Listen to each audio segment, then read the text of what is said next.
Sorry, Prof. I forgot to make a reflection video on time, and that's my fault.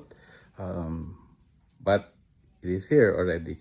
Uh, I I am recording this on the Monday after the deadline, and I would like to reflect on on the um, on a case which was decided here in the Philippines, although it has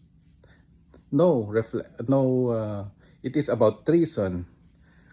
It is the case of Laurel versus Misa, where our Supreme Court held that a foreigner has a temporary allegiance to the government in which he resides.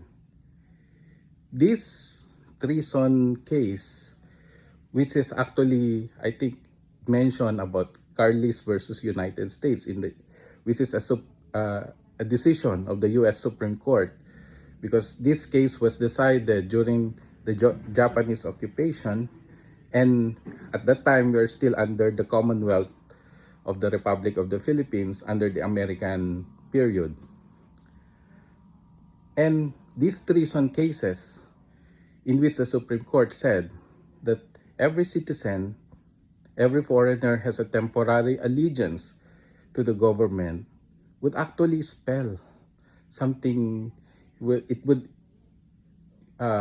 it would be a very difficult ladder to or stepping stone on the birthright citizenship cases. Why? If the landmark cases if you have no birthright citizenship, because you must have a domicile and you still have that allegiance to the country, thus you cannot have a birthright citizen, then it will spell out a problem later on when a foreigner will commit treason in the United States.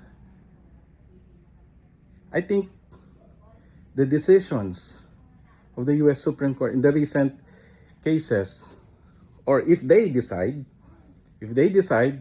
that we have that foreigners who came into the United States and he still has allegiance to their foreign country, then it will spell out problem later on treason cases. If these foreigners will commit treason, and they will make the defense that they do not owe allegiance to the United States, only a temporary allegiance, and thus they cannot commit treason against the United States.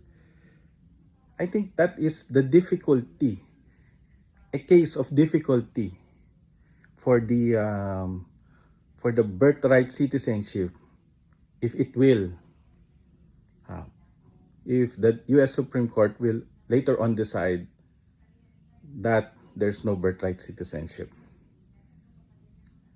And of course, I would like to play the role of a pundit. I hope that the United States Supreme Court, despite being a Trump-dominated Supreme Court, or a Republican or Republican dominated Supreme Court, I hope it will not decide the other way, because later on it will have problems on cases of treason, where the alien can always say,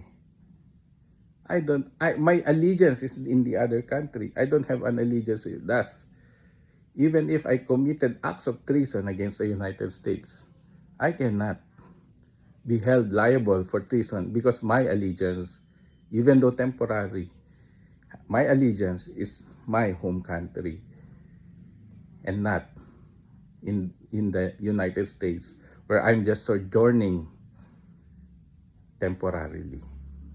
That's my take. I think it will make more problems than solutions in the future, especially in cases of treason, if birthright citizenship would be abolished. Thank you, Prof.